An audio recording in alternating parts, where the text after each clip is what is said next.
If you like today's video, please hit that subscribe button and check out more of our amazing content here at Yesterday's Entertainment Tomorrow.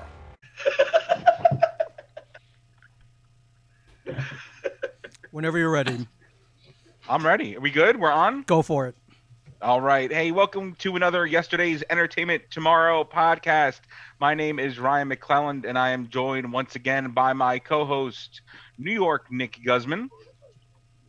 And we are going via a shared universe. So if you ever want to learn about podcasting, do podcasting, shareuniverse.com. We are here with TV star Ming Chen. What's up, everybody? How you doing? Today we are looking at one of my favorite comedy gems, which is Mancation. It is a film that brings me so much joy. I watched it today, and I can't believe how much I laughed out loud. It is hysterical, and I'm glad to bring on this Mancation reunion. So I'm going to start up here to my top left. He is no stranger to the Yesterday's Entertainment Tomorrow podcast. He is the man who plays Vince in the movie, the one, the only, Matt Kawczynski. Hey, we did it! Yeah, it only took me 3 podcasts. The next man needs no introduction. He is known worldwide, but he should be known even more just for Mancation alone. He's a singer. He's an actor. Another one of my favorites, My Big Fat Greek Wedding. He plays Brody in the film. Everyone, ladies and gentlemen, Mr. Joey Fatone. Thank you for that no introduction, even though it was an introduction. Thank you. The next person is a producer and an actor. He's known for films like Miss December, and he plays Adam in this film. The one and only Jake Matthews. No. Clap for myself a little bit there. And then he's a producer, an actor, and a director. And if there was an antagonist in this film, I would say he would sort of be it. He plays Igor, the one and only Derek Lindeman. This movie and my life, if he is an antagonist. Today he'll be known as Anne. Yeah, I'm my wife. And my wife. This is my wife's creepy basement setup. Line produced the movie. Yeah. You were AD on Mancation. Yeah, and my wife was the line producer, but she wasn't my wife then. And then after this, she wifed. She wifed. Yeah. So it was Mancation that literally brought you together. You're like, hey. Yeah, we knew each other before, but it was Mancation where we were just like, I hate that bitch. And then she was like, oh, you suck too. And I was like, this will work. Well, the 4th bridesmaid in the movie is now my wife, and that was because of Mancation. Yeah. Look at this. Yeah. And lastly, the man who's produced the film Mancation, as well as other films like directing Ghost Heads, which was amazing Ghostbusters documentary, and I Am Santa Claus, which is another great film. The producer on Mancation, Tommy Avallone. Yay. Hi, Tommy. So, Tommy, I'm going to start with you. For anyone who doesn't know about this film, which amazes me because everyone should know about it. What's your log line for Mancation? Oh, yeah, I don't like log lines. I'm really not even a guy that likes to pitch his own movies. I figure, just give it a shot. If you don't like it, it's fine. Derek's probably a lot better with a log line than I am. What's on the poster, Jake? Not all vacations are created equal. It's over there. Yeah, there you go. Literally hanging up in this workshop. But basically, you have a man who is getting married, which is Vince, which is Matt's character, and he finds out his gorgeous wife is a lesbian through some non-subtle means, and then his friends decide to take him down to Atlantic City, where a whole bunch of different adventures happen over a 2-day period. Played by the talented Sarah Vandella, I might add. Yeah. I feel like a lot of money on her cameo. Logline for the movie. Well, I had read that originally Brie Olson was supposed to be her character. What happened with Brie? She got super. Charlie Sheen. Charlie Sheen happened. Yeah, that whole thing went Yeah. down. She said she couldn't, right? Yeah, she was. We were connected with her, and then she started living with Charlie Sheen, and Charlie didn't want her to leave, and that's really more or less why it didn't happen. Yeah, she was still gonna do it though. Right? Like, I remember, like, all that stuff was going down, and, like, when all that Charlie Sheen stuff was happening. I thought she was down to still do it. Yeah, she was down to still do it. Or at least that's what she told us. I don't know. The way I remember it is, like, she was down, but, like, Charlie just didn't want her to leave. And that was kind of why it didn't happen. But you had some very... It's weird to think that Charlie Sheen affected our movie. Right? Yeah. That felt very strange at that point. That's okay. Sarah Vandella.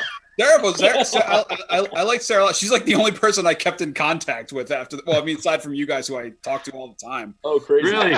Yeah. But you had Brianne Benson, you had Gina Lynn. I mean, you had some very notorious adult actresses, I guess is the right word for it, in the film. Yeah. Matt had some boobs in his face for the opening scene. Yeah, that was the first thing we shot, wasn't it? I was so hoping you were saying that was the first time you saw boobs. Yeah. Probably was. No, it wasn't.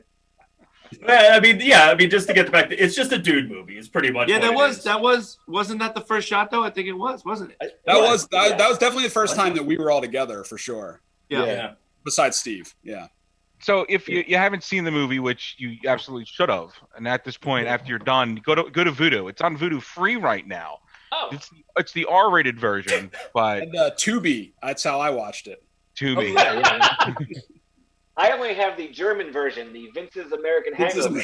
Oh, that's my favorite. That's the one where I made the front of the. Yeah. Look at you. That's the version I saw. Props on that. Yeah. Got Mike Starr on that cover. Look at that. I love it. Well, that speaking of, I love our poster because my name is not on it, but Mike Starr's is. So at the premiere, some people came up to me just because of the way the poster was spaced out. It looked like my name was Mike Starr. So like anyone who didn't know who he was and didn't know who I was were like, "Hello, Mike Starr." I'm like, "That's not me," but all right, sure, I'll sign your Sure, whatever. What's So you funny is remember there's me two- from Goodfellas? There's two Mike Starrs. There's a Mike Starr musician who died during the time or right before we were about to make the movie, and everyone thought our Mike Starr died. I was like, no, he's still coming. Ours is alive. And then there's a Michael Starr that's in Steel Panther. Yeah. Our Mike Starr killed the other Mike Starr. Yeah. Oh, there you go. Highlander. You heard it here first. There could be only one.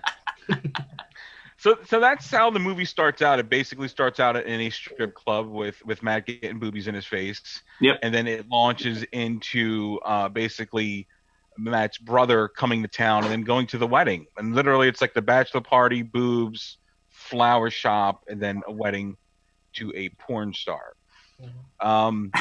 What was it like shooting with Mike Starr? I mean, he's such, he's gone up against, again, Robert De Niro and Steven Seagal. And what was it like filming with this legendary actor? It was great. It was fun. I mean, Yeah, I was, just to sit there and watch. I was behind him the whole time when he's giving the whole speech before. Obviously, I know Matt, did a lot of stuff with him. But for me, I thought it was pretty cool as hell just to watch him work. You Yeah, broke. that's There was one scene, Joey, where he's talking and you broke. You were just dying. Yeah. I think it was probably drunk.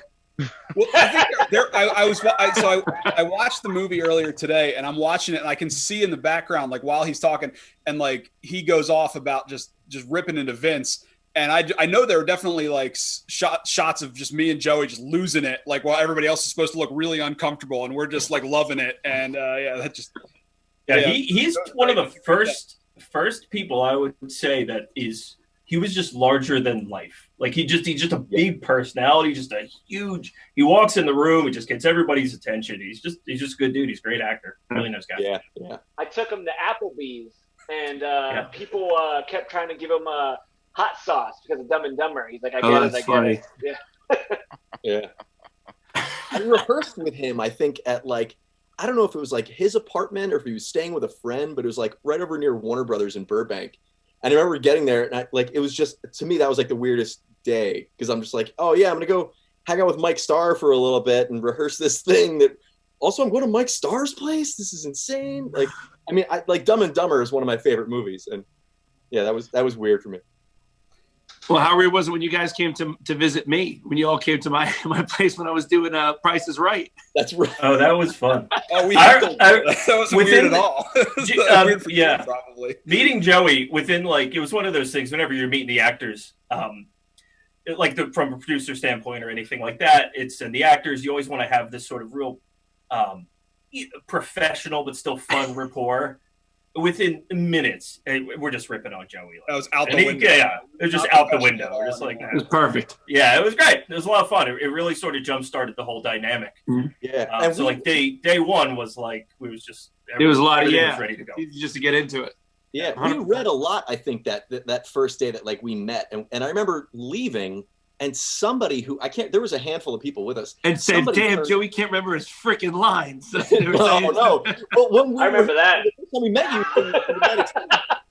somebody's like, "Hey man, how long have you known Joey?" And I was like, "What do you mean?" Yeah. I just met him now, and they're like, "Oh, you guys seem like you have known each other." I'm like, "Well, that's great because in the movie, Perfect. It worked.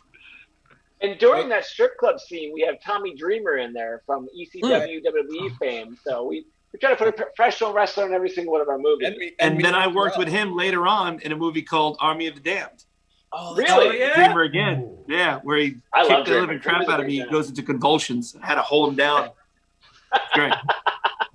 It's the one That's thing I love funny. about this movie, because being from Jersey, it's so Philly and it's so like AC. You know, like obviously you filmed on location, but if you know the area, like, oh my God, that's Club Risque. Oh my God, you know, it's AC. Like I'm just like in awe of like, hey, I got boobies in my face there once. It's just like You realize too that. can live the. I love watching it. I watched it again today, and like anyone who's from the area will know, like my character falls asleep in the back seat driving from Philly to Atlantic City, which is like a 40-minute drive. It's like not that far, but I completely just pass out in the drive. In there. We're all wanted some kind of like Philly nod in the movie, and so I was asked early on, like, what's like a Philly thing that your character can do, and my idea was a Charles Barkley Sixers jersey, and so we ordered one, and it took 6 months to arrive. We were already done shooting the movie by the time it got there. So that's why I'm just in a gray T-shirt, like. Yeah, It's we're good all 'cause we we never never got from players from the Sixers, so it doesn't yeah. really, it's all. I mean, all of us are from New Jersey, except for Joey. Joey, you're New York, though. Yeah. Brooklyn. So but me, Jake, and Tommy lived like a block from each other for the longest time. And Matt's from up north. So Jake is still the only one who's stuck in New Jersey, like a Springsteen song. Yeah, I'm still here. Yeah. I'm living the glory days. Yeah, I'm with you, Dave. I'm with you. Me and Nick. Yep. I just remembered when we were shooting, and then one day, the next day, I was like, Jake, what the hell happened to you?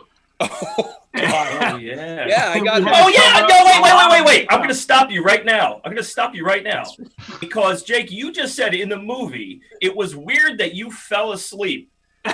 Drive from Philadelphia to Atlantic City. Yet on this day in question, That is a very good callback. Jake fell asleep behind the wheel. I did, yeah. And got into a pretty bad accident on the way Yeah. home. Oh. Well, so we were shooting at the shore, and the next morning, we were shooting at the tattoo parlor where I got the Prince Albert. Spoiler alert, I'm jumping ahead, but that was like way closer to my. Not his dick, though. Not his penis. Not his. There was a stunt. Not my actual- I had To a watch, stunt- man. I had a stunt. Can I say cock? Yeah. You can say cock all you want. Already did. It's good. This is going on Disney Junior, Jake. Yeah. So like it was like literally like 2/3 of the way past like my house. So I was like, oh, I'm just gonna go sleep in my bed. So I drive home at like 2 a.m. after we'd been shooting, and I fall asleep at the wheel, total my truck, and my face is completely like an airbag. I Goes remember, man. I'm so mad. And 4 hours later, we're shooting the scene in the tattoo parlor where I had just gotten in a horrible car accident. I And did you remember. I have was to like, get makeup for Derek, all your the first bruises one I and called, everything. I was just like, Yeah. I don't know if we can shoot tomorrow. I just got in a bad car accident. Yeah, you call me at hell like 3 in the happened? morning, and you're like, I got in a really bad accident. Worst- And I remember the call time was like 5 in the morning. I'm just like, well, I guess if you got to stay home, you got to stay home. You're like, I'll do it. Like the next thing I was like, of course you're doing it. Like, Of course, oh. we're effed if I'm not doing it. But like I remember. Well, the worst part of it was the accident. But the second worst part of it was like we had already shot me getting beaten up by the gang members, So like I had very specific wounds in my face. So every day makeup had to cover my face, like clean me up, and then put new wounds on my face on the other side. Yeah. Oh, yeah. Jeez. You broke a rib. You also broke a rib. You broke a rib doing the stunt with Joey. I did, yeah. In the fountain before that. You're made of glass. Completely unrelated to my car accident. Yeah. Was fine, but yeah. But you wouldn't let me do that. I didn't throw in. Yeah, nobody. I wanted to. No, do that. that's Nobody right. That wasn't Joey. I'm sorry. Yeah, because Joey wanted to do all his own stunts, and I wanted to do it.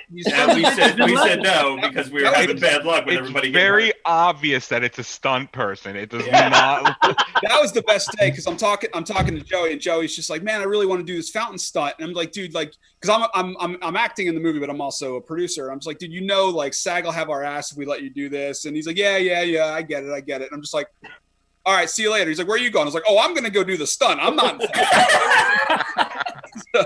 so yeah, I did that. Off. Sons of bitches. See, that's karma for you. Really wanted the wheel because you wouldn't let me do the stunt. It wasn't so. And with that scene, when like I'm on his back and we're behind Matt and Danica, like we're supposed to go in one door and out the other, and there's no door. There's no door. So we literally just slam up against the wall, and I'm on his back, piggyback style, and we're just like pressed up against the wall. And wait for Matt and Danica to do the rest of the scene, and like we're just like standing there. What the hell do we do? I don't think I knew that. Yeah, we were right behind the whole time. We were just standing there trying to stay as silent as possible. Like this. Yeah. Oh my God, I had no idea. I would have definitely stretched that out. Oh yeah, of course. Of course you would. Movie magic. Let me think here. In the beginning, with the wedding, of course, you had Danica there. Danica McKellar, known for like the Wonder Years and Big Bang Theory. What was it like working with her throughout the film? I know, Matt, you had like a bevy of scenes with her throughout the film. What was she like? Sure. Okay. So Tommy, I think, asked me early on about doing this movie, and I think he got like halfway through the name McKellar, and I was like, "Yep, I'm in." And I think, correct me if I'm wrong, but I think the first day of shooting, we were supposed to be, or maybe my first scene that we were shooting together, me and Danica, was supposed to be like a scene where we kiss. Yeah, it was the beach at the end. It was the final scene of the movie. Was the first right, but that got changed, right? Like I think it ended up changing. I thought it was the florist was the first thing with Danica. No, it was. Yeah. It's so long ago. And whenever we talk about if I watch Mancation or talk about Mancation, I immediately get tired because it was such a hectic shoot for everyone, but for me in particular, I just remember just no sleep, just going like crazy. I don't remember half of it. Yeah. Ming, I'm going to bring up I'm going to parallel this to a story that you and I sort of shared together. Okay. Great. Ming and I played hockey in Canada some years ago with Kevin Smith, and we're on a bus at the end of this like weekend of playing hockey, and it's at the Walter Gretzky Street Hockey Invitational. Wayne Gretzky's dad. I'm a huge hockey fan. Walter Gretzky comes onto our bus at the end of this, and Kevin is like sitting down with all of us. We had just finished, and Walter says, "Hey, Kev, the offer still stands. If you and the boys want to come over and meet Wayne," and he didn't even get to finish a sentence. Kevin's like, nope, no, thank you. Appreciate it. And I'm like, it blew my mind. I was like, what are you talking? Like, let's go meet Wayne Gretzky. Walter leaves, and Kevin looks at us as just like, guys, never meet your idols. And so flash forward like a couple of years, and we're making Mancation. And like I said, I jokingly said like, oh, what Danica's doing, I'm in. Like, she was like probably my first TV crush, I think. And so before the movie, we got together to rehearse. Creepy. I was in the creepy basement, man. They're weird, like. But before the movie, I remember we got together to rehearse, and Tommy's like, "All right, you're gonna go meet her here for lunch and like go over some lines and stuff." And so it's not weird when your first day of shooting is kissing. So I remember meeting her, and I was like, 12-year-old me was like, "Holy cow, it's Winnie Cooper!" And you try to like maintain like a cool composure when you. But it was like instantly like a weird, like it made her human is my point. And so while at first I was like, oh man, it's Winnie Cooper, she instantly became a human because she's like, can you watch my kid while I run to the bathroom? And I'm just like, oh, okay, you've taken everything cool away from me. But it was amazing too with her, because in the morning she had like her boobs were nice, and then by the end of the day they were ginormous because they were every time she had to leave to go pump or something like, didn't she? Yeah. Her baby was with her. She brought her baby out to the show. Yeah. Too, Well, right? I know. Yeah, it was crazy. No, she was like super professional. I mean, she knew her lines. She was so sweet. Yeah, frontwards, backwards. She always came like hyper prepared and.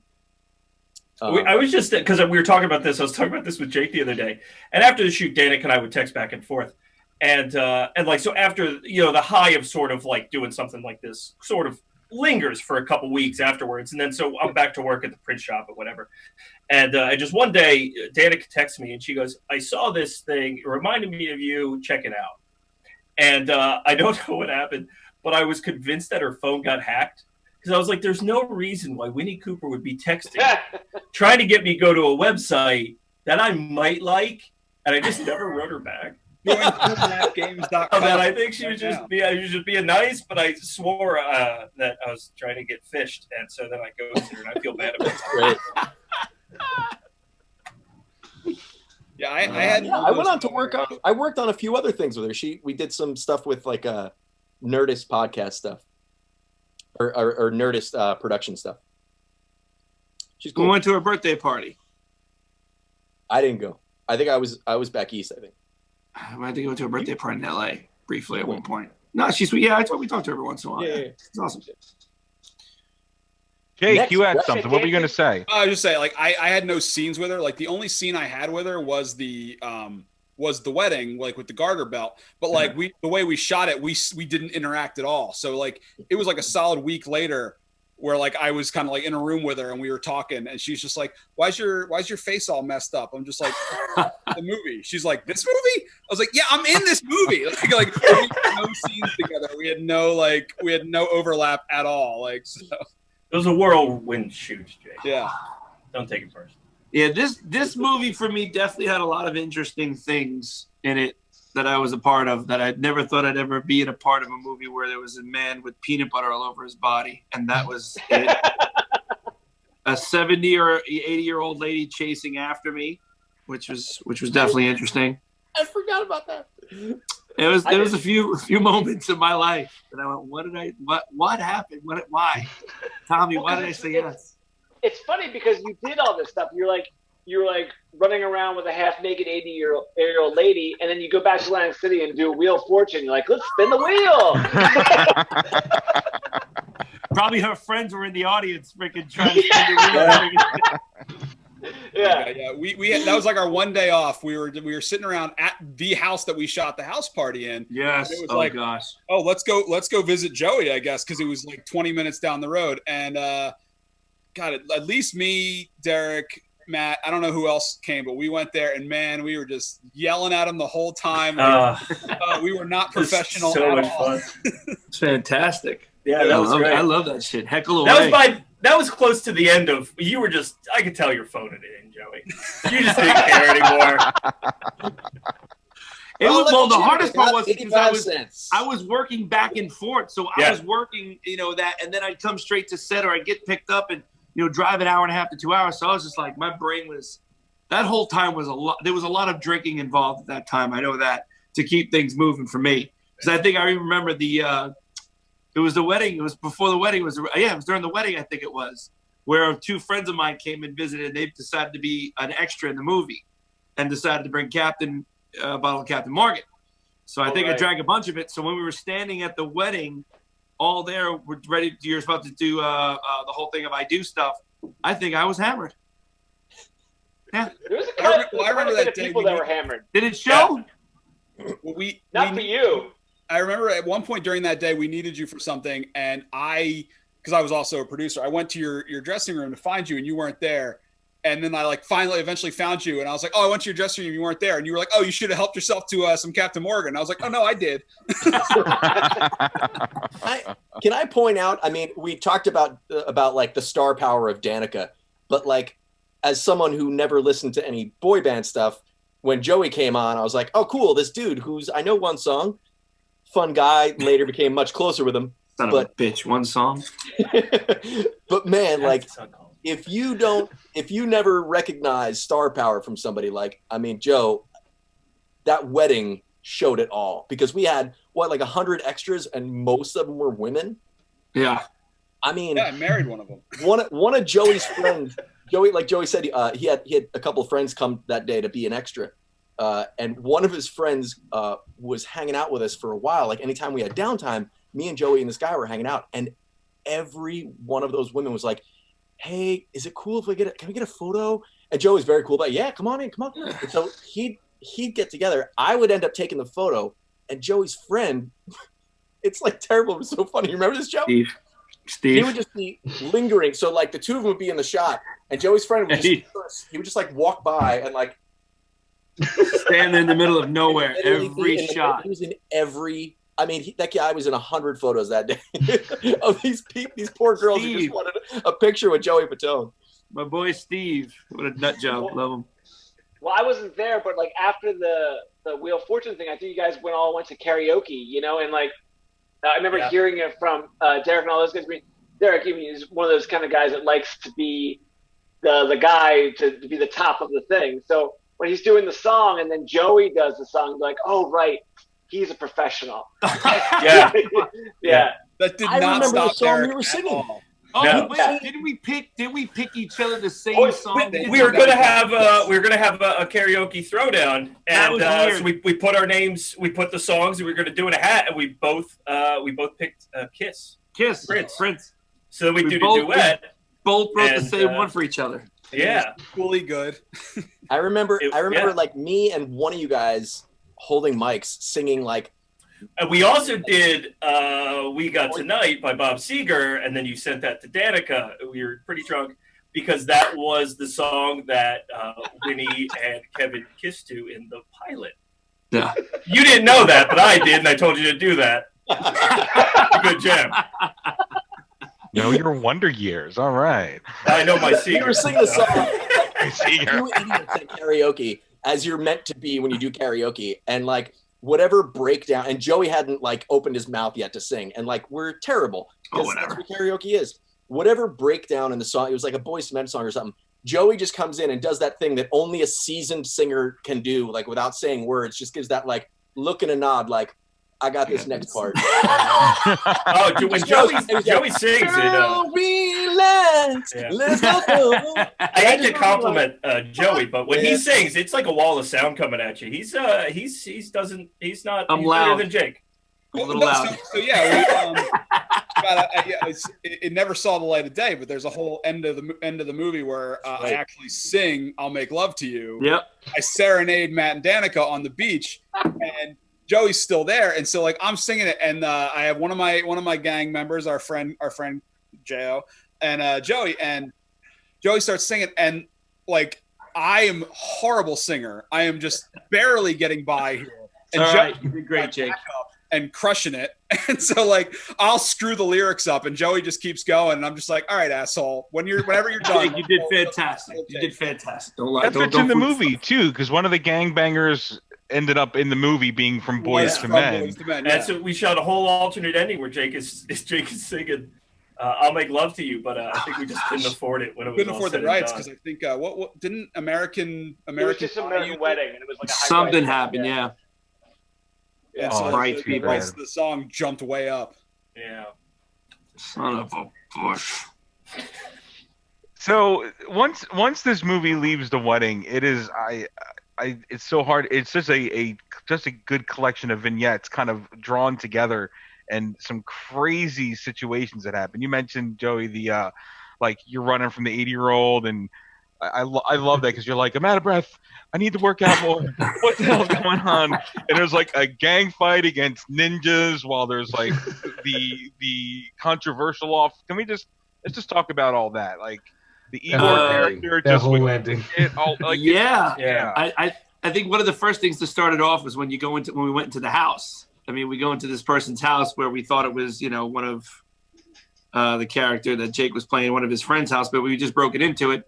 And we found a bunch of bonerol, which I thought was It's very. Who came up with that name? That was fantastic. Oh, I don't even know anymore. I feel like that had to be Derek because you would have been the one that made the logo. Yeah. I know I did the logo. I don't know. I don't even, like I said, I don't even know anymore. Jake will say things. He'll say like a funny joke or something. I'll just laugh my ass off. I was like, who said that? He's like, you did. It's like, funny. I remember Derek's career better than he does, and vice versa. Yeah. Yeah. I mean, the thing about this movie is pretty much after you get that set up, it is like you said, it's just sort of all these vignettes that just sort of happen, and these more ridiculous things get set up. And then they all come together crashing down in the third act. And that's what's kind of so fun about the progression is like there's this thing, and then it's like just like a tidal wave all at the end. But each one just gets worse and worse and worse. It's funny that you did you watch it by yourself, Ryan, the first time? The first time, yes. Yeah, and you enjoyed it. Absolutely. It's weird because most people that watch it by themselves feel very uncomfortable. In a group setting, you watch this like with 5, 6, 7 other people, it kills. It's funny. People watch it by themselves, they just feel bad for themselves. I remember I watched it, and then I said to my wife, I said, you have to watch this. You have to. And she said, no. We're getting a divorce. Yeah, it goes off the rails pretty quick. It's a controlled pictures of people's first time watching it just because their reactions or their faces were just so awful. But I remember the exact scene you're talking about because it was so weird because plot, like, you know, the scene was I'm just going to go around back and break into the house and let everybody in. But that was like timing wise, that's so boring and takes so long. So there was an open window literally like right next to the front door, right behind the camera. So I had to like Dukes of Hazzard jump into the house and like run through the house and like let everybody in. And that took us several attempts to get right. But yeah, it was. You broke your pelvis doing that too. Nick, broke a bone in every shot. Oh, yeah, Nick, you just watched this for the first time. Nick, what did you think? Did you watch this with somebody? Because Nick just watched Mancation for the first time. What did your reaction upon watching this? You know, it was just it was speeding up. It hit a curve, and I just repped onto the ride, man. When that ended scene came on, I was like, "What the fuck is happening?" But it was great. I had to show I showed my brother, Mr. Blaze, when he came by, and I just showed him just that whole ending segment, and he was just like, "What happened?" I was like, "Oh, it's not done yet. Just this way." And then he kept watching. He's like, "I said, don't worry, just keep watching." He's like, "Yo, is he covered?" I was like, yeah, just keep watching. He's gonna drink some stuff. It doesn't stop, and that was sort of the challenge. Is that we were just like, well, how do you one up that? All right, well, how do you one up that? It's like, well, now we're done. It's like, no, we still got 10 minutes. How do you one up that? When he gracefully popped out that tampon, I was like, what the hell? Oh, My girl walked in the room while I was watching. She's like, what is this? There was I think there was a lot of drinking involved for him too when that happened. Yeah. Oh yeah. Right. Steve was a trooper. Yeah. Steve was funny. So my partner, my opponent in the controversial off, was probably one of the only people we hired aside from Joey and some of the other names that we kind of didn't know or didn't work with before. And he came out to the audition and he killed it. He's just a great actor. And then when it's done, we're just like, look, how are you with a full frontal male nudity? And he was like, yeah, let's do it. And we're just like, all right. I was like, what? Just say if you had to pretend to have sex with a 80-year-old woman. Well, how would you feel about that? He goes, I would prefer it. So then you're hired. So we do the movie, and then after the fact, we're talking about it. He's like, I thought you guys were joking. No. Why would that be in a movie together at all? So yeah, I think that was he's a trooper. Fantastic. I think in the after party, he just started peeing in my spare bedroom. So yeah, well, that was where you were from the regret of the movie. Yeah. That's some good drinking right there. I believe didn't Tommy Dreamer tell us about stealing the white Intercontinental title at that party? Yes. I was at a Thanksgiving at Matt's house 2 years ago, and Matt introduced me as one of the producers of Mancation, and someone in his family said, well, why would you produce that? It's a very divisive. That's a good question. That's a very good question. It's a divisive movie. Yeah. Which I guess is kind of what happens when you just decide to go all out, which we did. We went all out. But that's what makes us creative. That's what makes us actors and producers, and the way we embarrass ourselves to make people laugh, and things that we do, really has an effect on people in the sense of, okay, they're making fun of this. That is freaking hilarious. Or because again, this is not an Oscar-worthy movie. We're not trying to make it, but we're trying to entertain. And if we do our job, that's what we do. That's the beauty part about it. Yeah, get people talking. Yeah.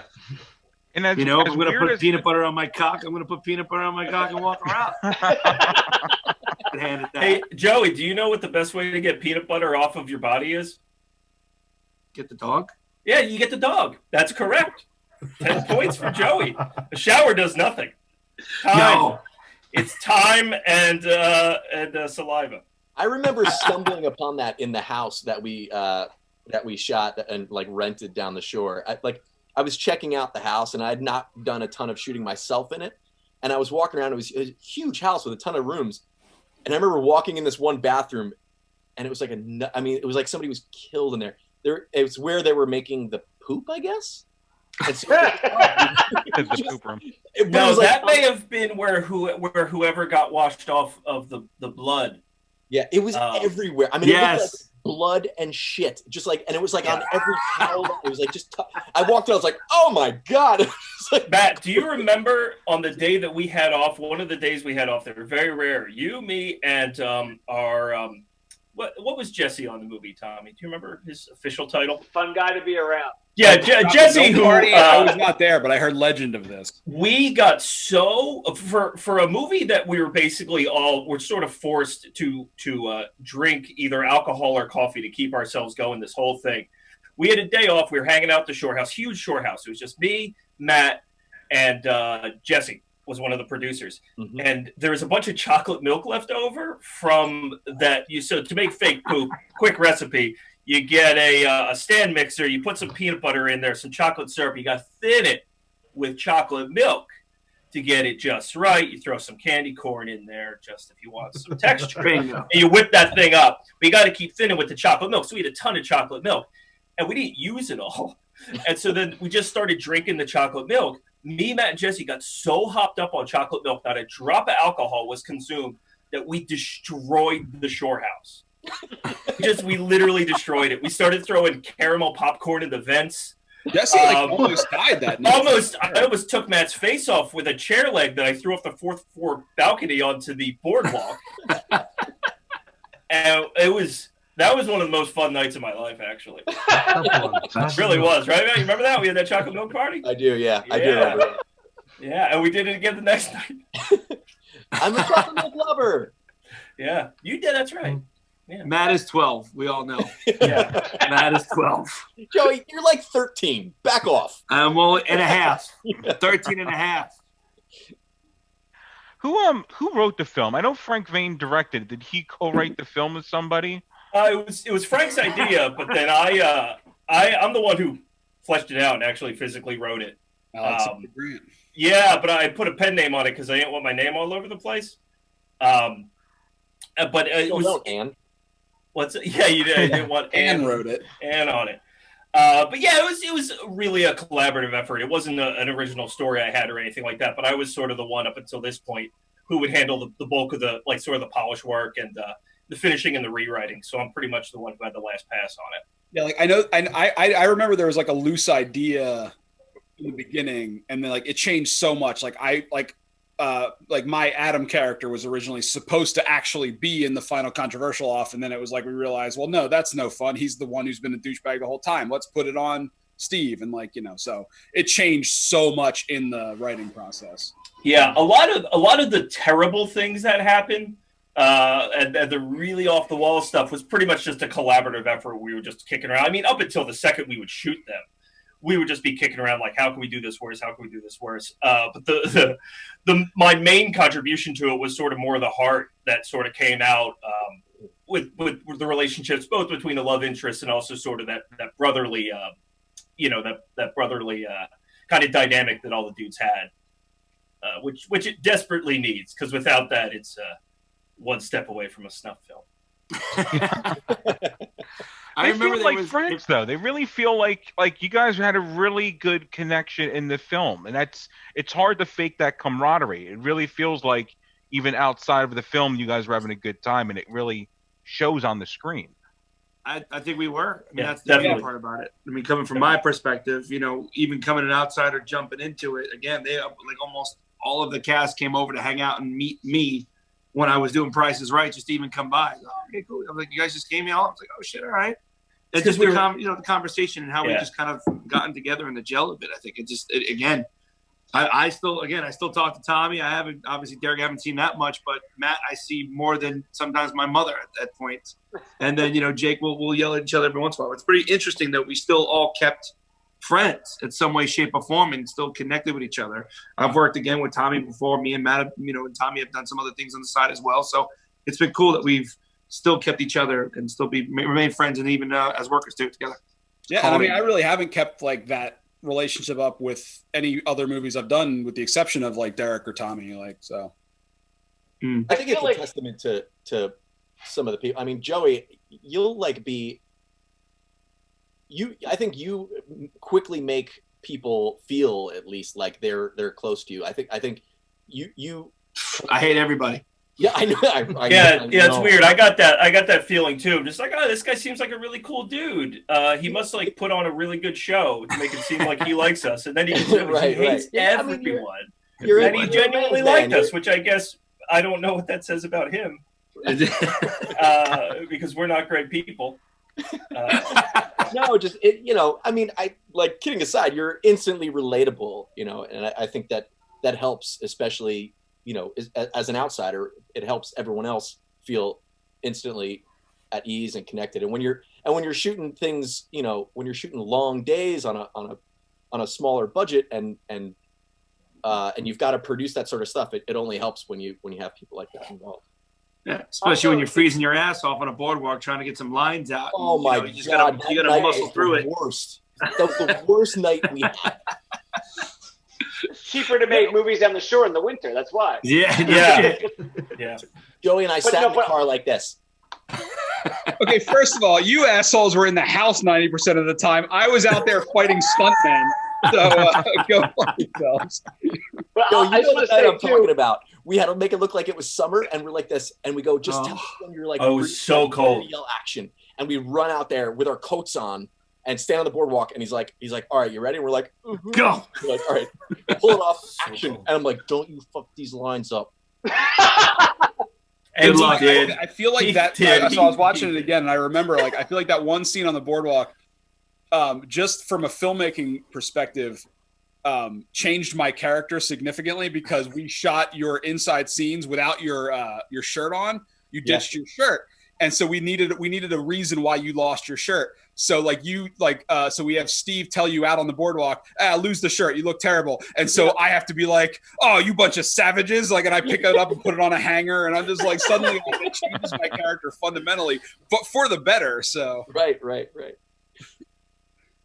I was just going to say also with Matt too, like, he's like the world's best friend. Like, I've known him probably the longest, and I've seen him go into places where he doesn't know anyone, and somehow he's like the best friends with that person. Like, he's just got this skill. And also on top of that, it's amazing too. Sorry to cut you off, but sometimes they'll be like, he'll walk into a place and they're like, oh, sit down here. I got a seat for you. Oh, you want this meal? I'll comp this for you too. I'm like, how the hell are you getting all this shit? He's like, let's talk to him. Like, there's times that I can't even get into freaking Blue Jam in LA, but this son of a bitch will call in 2 seconds and get me in. I gotta call Matt up. Blue Jam's great. You gotta see the Blue Jam, Matt. See? I remember that. We went to Blue Jam. It was us and Josh Gad. Yeah. No, he was just there. He wasn't at our table. He was there. He was there. It's like, oh, look, there's Josh Gad. But we weren't like, hey, there's Joey. Maybe Joey exactly in that day. That's funny. No, Josh Gad's like an A-lister. I'm like more of like a negative D. Yeah, all right. The one thing I love about Joey, you're an A-lister. Oh my, just Robot Chicken alone, favorite episode of Robot Chicken. Thank you. Not to bring anything else up. That is the best Robot Chicken. Ooh.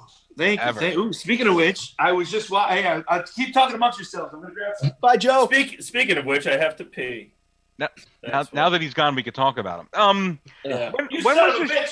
When was this shot? Was it because you said it was winter, and obviously you could tell because if you're familiar with Atlantic City, you know that the boardwalk's always jam packed, and obviously it wasn't. So was this like February, March? February, March. I think it went right up to St. Patrick's Day. Does that sound right? Something like that, yeah. Yeah, I think that's right. I mean, the movie came out 2012, so I guess it was 2011. Yeah. It's a very long time ago. Yeah. Speaking of Robot Chicken, real quick, you were talking. I just watched because it was on May the 4th, and on Cartoon Network they were playing all the Star Wars specials of Robot Chicken. Right. So I played one where I was with Max Rebo singing the album "We're Not Elephants" with her, and Seth sent me the actual dog. Oh, I have one of the actual stop animation ones that he gave it to me. So I was like, "That is awesome!" That's so I happen to That's have cool. it. So. Oh, that's Seth is a Philly guy. Yeah. That's a little dark moment. Thank you. Oh, that was great. Thank you. Please proceed. Sorry. What attracted? I know because obviously you're going to have the core people who were involved in the script, but Matt and Joey, what brought you to this project? What was it about Mancation reading the script that you're like, yes, I need to be in this film? I lost the bet. Yeah, Joey killed a drifter to get an erection, and I saw it. And I was like, you got to do this now.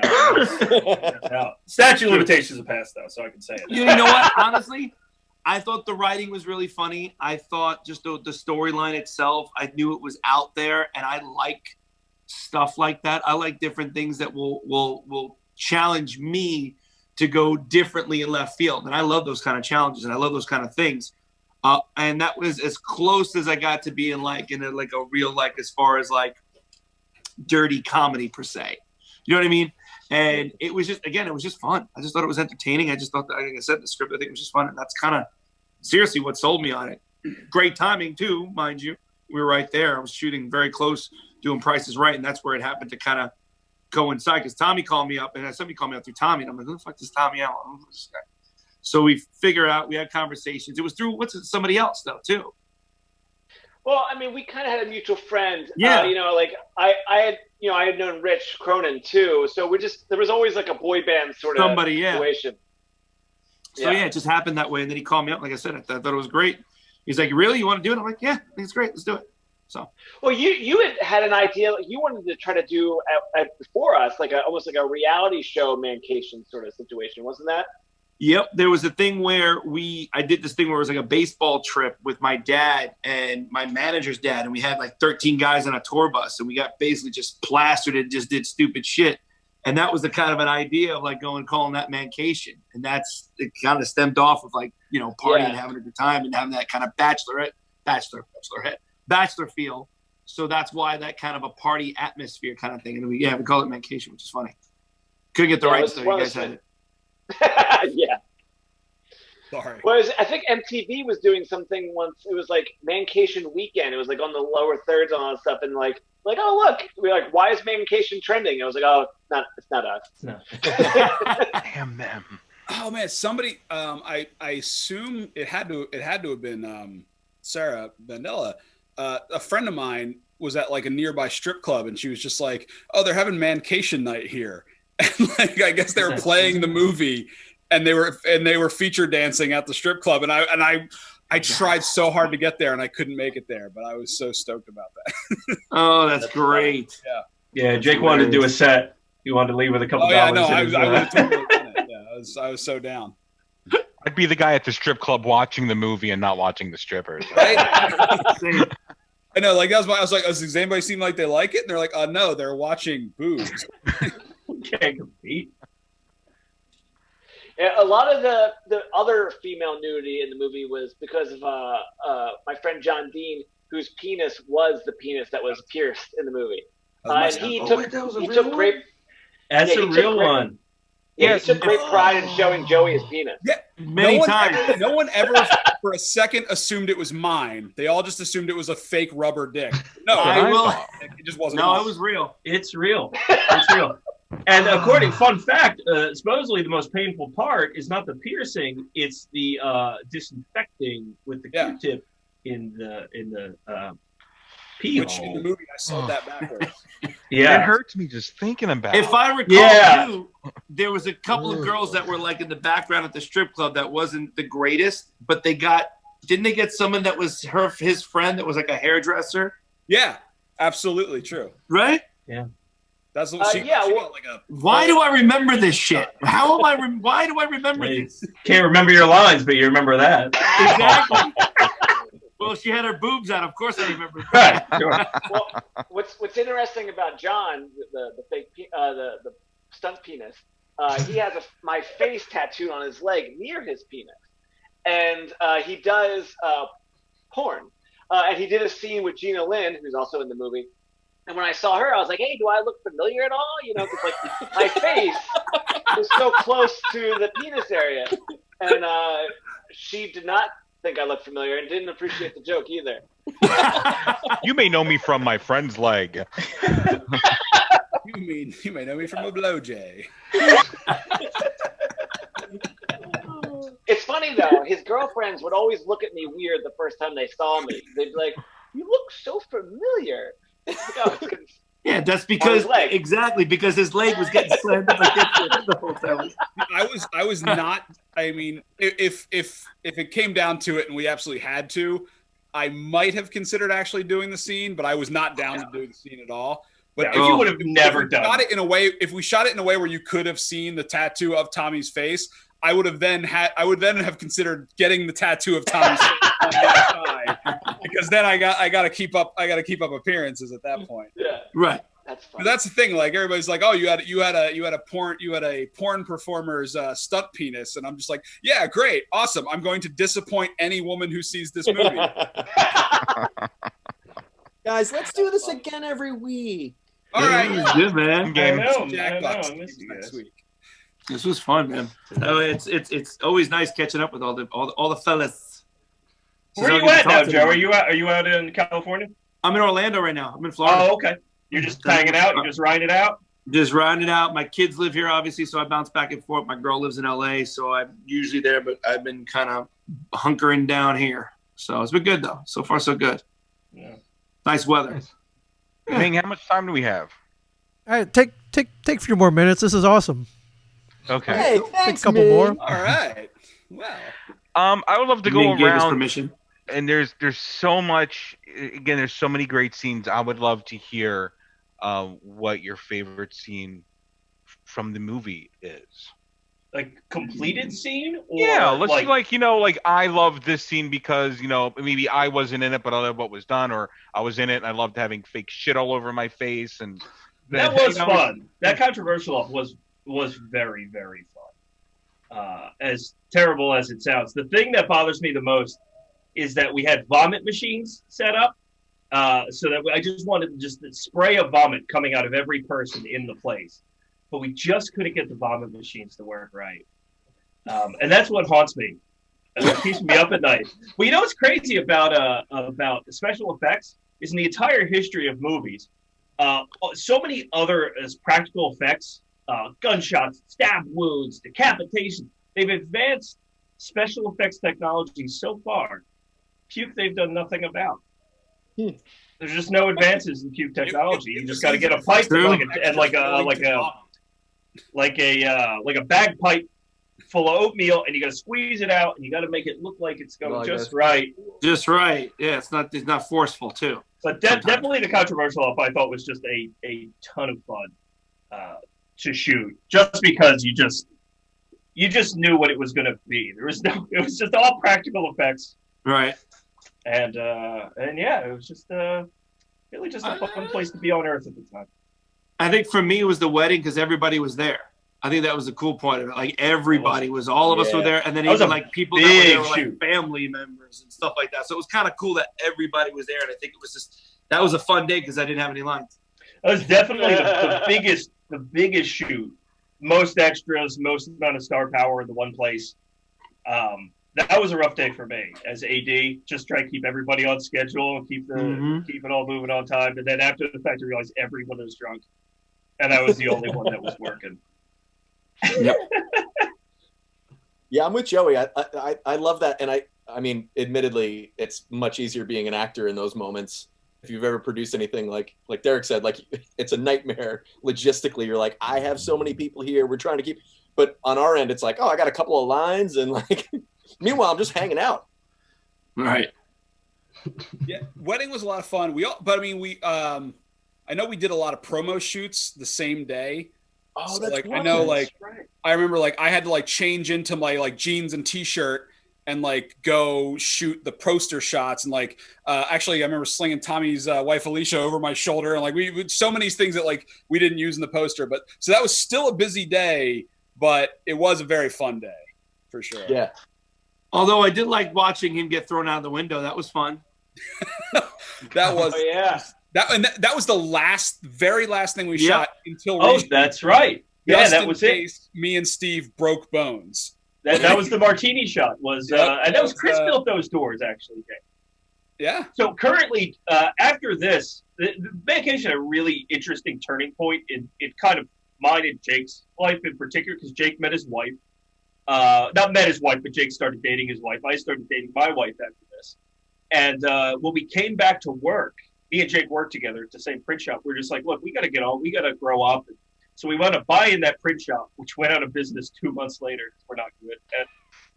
And ever since, myself, Jake, Jesse, who we trashed the Shore House with Matt, my wife, and our friend Chris, who built the doors, the stunt doors at the end, we went through the sugar glass.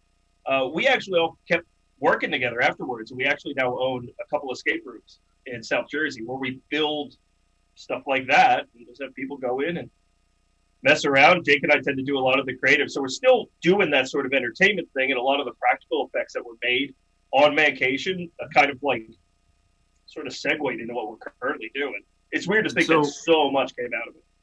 When can we go? When are me and when can all Joey, of us come? we're actually building. building. We are in the process of building it is not licensed by any way. Don't sue us. A Star Wars like cantina escape room, Joey.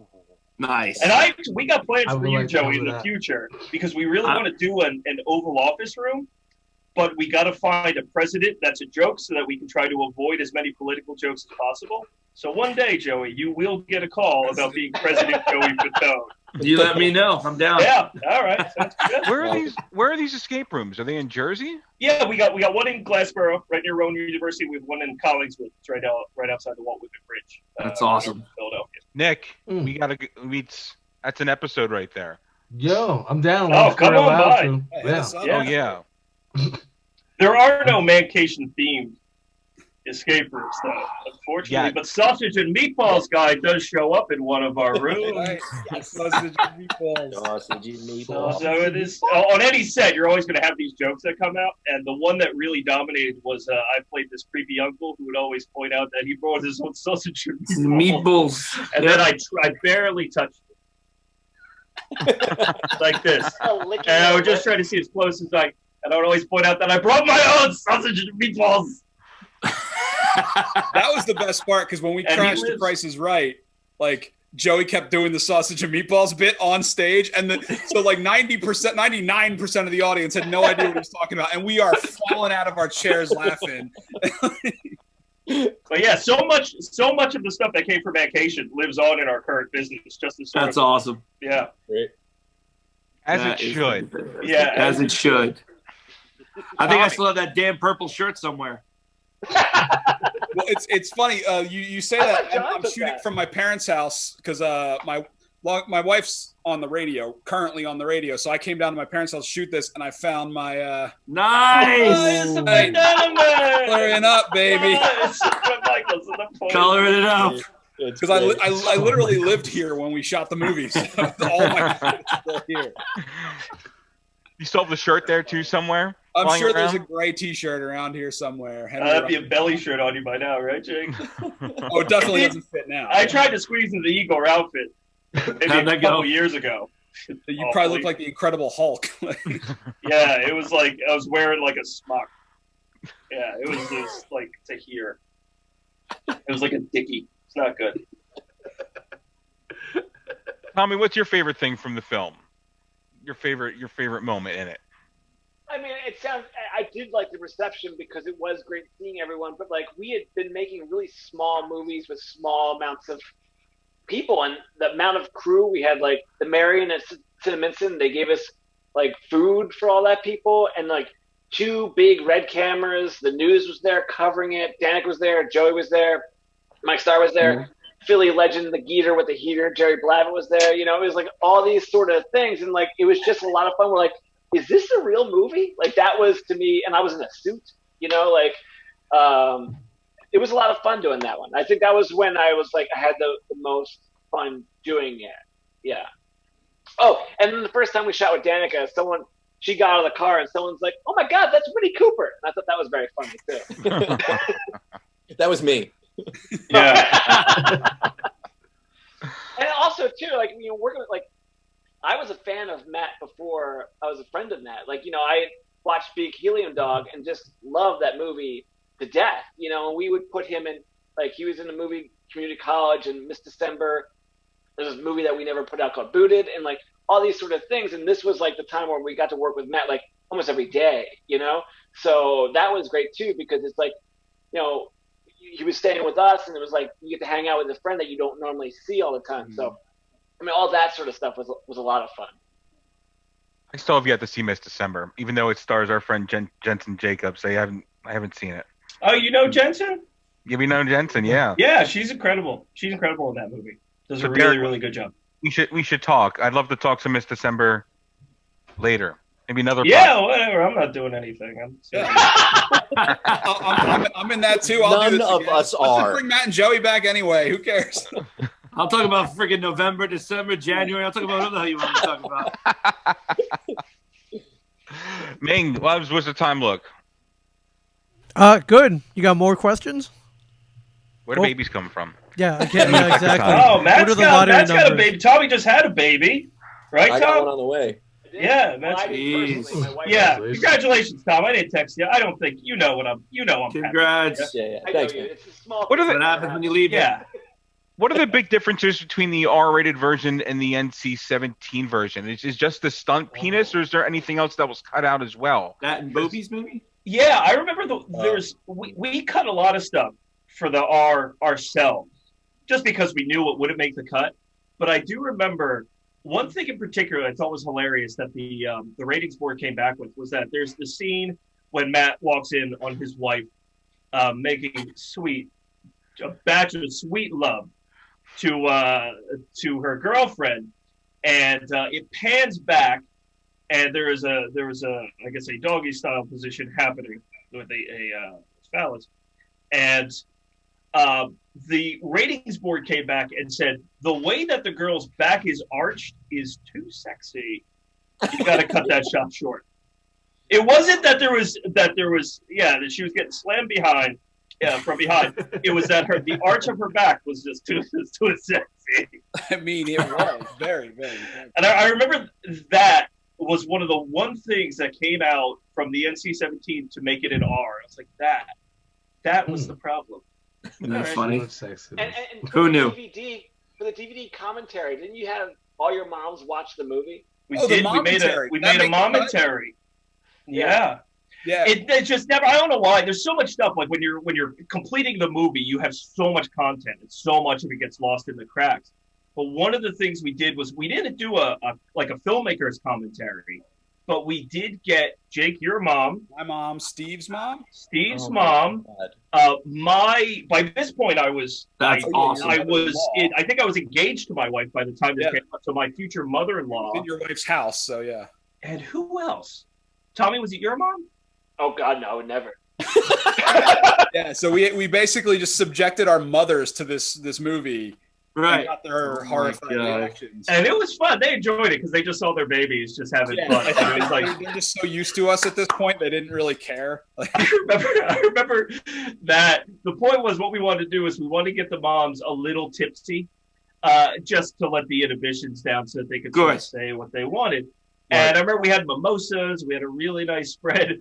And then, and this is before, I know Jake's mom very well now because we went up a print shop. We moved to Jake's parents' garage. So his mom is just the best. She doesn't need any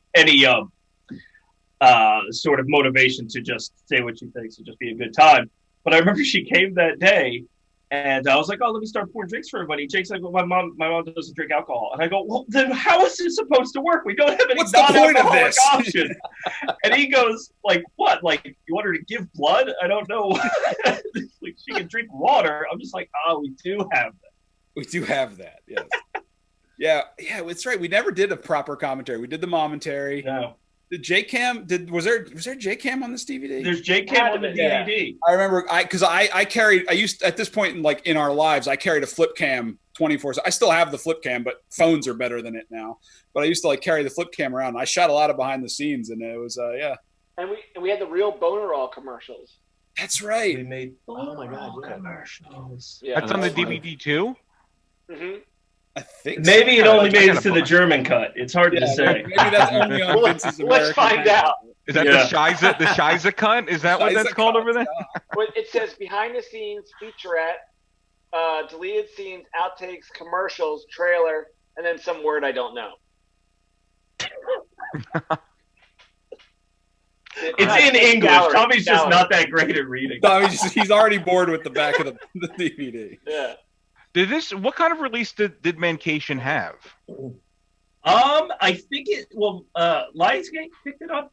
Is that right? Yes. It was Lionsgate, and then I think it did get released pretty well in the rest of the world. Like I know that German dub. I think what makes it Walmart. Yeah, what makes it sort of the difference when you start going international is if they do subtitles, then it's kind of whatever. They'll just sort of throw it out there. But if they actually have actors redub it into the native language, then it tends to get a bigger release. And I'm almost positive that German one, they paid some dudes to record our stupid. Yeah, no, I remember. I think I sent it to Matt and Joey when we found the German dub of it, and it was hilarious. It was so obviously the same one guy dubbing me, Matt, Joey, and Steve. I think it got like I think Argentina had an okay release. There was stuff like it was just sort of it's just like you do this stuff and you work so hard for so long, it's this crazy whirlwind, and then nothing happens, and then everything happens at once. And I just remember they would come in today. It's like, oh, we sold to Germany, we sold to Argentina, we sold to someone else. I was like, oh. That was our first movie that we saw in a store. I remember walking to Best Buy and Walmart and going, oh, that's this. And so that was cool. I remember going into Best Buy and looking for it, and there was some guy standing in the aisle, and he's just like, hey, you should check out this movie. And he points to Mancation, and I'm just like, yeah, that's me on the cover. And I come to find out it was like one of the crew members' dads, and I'm just like, are you standing here all day pointing our movie out to people? That's so funny. I do. We didn't do any talks like that in a store. Yeah, we didn't do any film festivals with it though. I think by that point we were kind of over festivals. But this movie, I think festivals were over the movie. I don't think we would have gotten. I don't know. It was just one of those things. Festival darling. Every time we played this in like I was mentioning to you earlier, Ryan, we play this in a group setting, and it's a party and a half. Like it's just like people just laughing their asses off, just struggling to breathe. So basically, what you're saying though is we need to do like one of the Comic-Cons that come out. We need to all be there and have a party and have a Mancation party where we all watch the movie and we commentate as it's happening. I mean, Joey, you got star power, but I don't know if you have enough star power to bring enough people in to see this thing. Why not? I don't know. You can do it. Yeah, I'll be there. It'll be highly entertaining. Yeah. I could just sit in the crowd like a normal dude because no one would recognize me. We'll bring chocolate milk, peanut butter, candy corn, tampons through the panel and just challenge to a controversial off. Yeah. Dress up as your best count. Yeah, but I do wish we did controversial off. I do wish we did play some festivals because I feel like just that group setting. I just felt like I didn't. After the fact, I just wish I would have saw more of it. We were just so excited to get like a big company buy it and really just release it and get it all over the place. And I feel like I would have just loved to see a lot more crowds really enjoy it. We played in the Trocadero in Philly. I remember we tried to film the audience. I think someone has that footage where like the reaction of people just screaming like, "Oh no!" It's a lot of "Oh no." It was huge. Like in that group setting, it was big as hell. Like everybody loved it. Yeah. It's a stadium viewing, is what it really is. Which it's a really good time to be talking about this because, right? We should just get everybody together. Just go to your local park. Let's just all break cram in like sardines, and nothing bad will come from it. Be good. Well, everyone, I just want to thank you so much for coming together today for the podcast. If you watch this and you're interested in Mancation, like Jay said, it's on. You see, Tubi. I watched it on Tubi this morning, yes. And I watched it on Vudu, and it's free on Vudu, and I guess it's free on Tubi as well. So make sure to check it out. It might be the R-rated version, like I watched, and the NC-17. Jake's stunt penis alone is just so cringeworthy. Yeah, if you ever want the German version where I sing, you're gonna have to like corner me in a bar and get me to show you my own personal DVD. But Matt, Joey, Jake, Derek, Tommy, Ming, Nick, thank you so much for joining us. This hour absolutely flew by. I felt like we could talk for another 10 hours. So thank you all so much for joining us and talking the movie, Mancation. Thanks for having us. No problem. Thank you guys. Appreciate it. Derek, we'll talk escape rooms and Miss December shortly. Yeah, whatever. I'm in the basement. Thank you, everybody. You guys. Thanks, guys. See ya. Later, guys.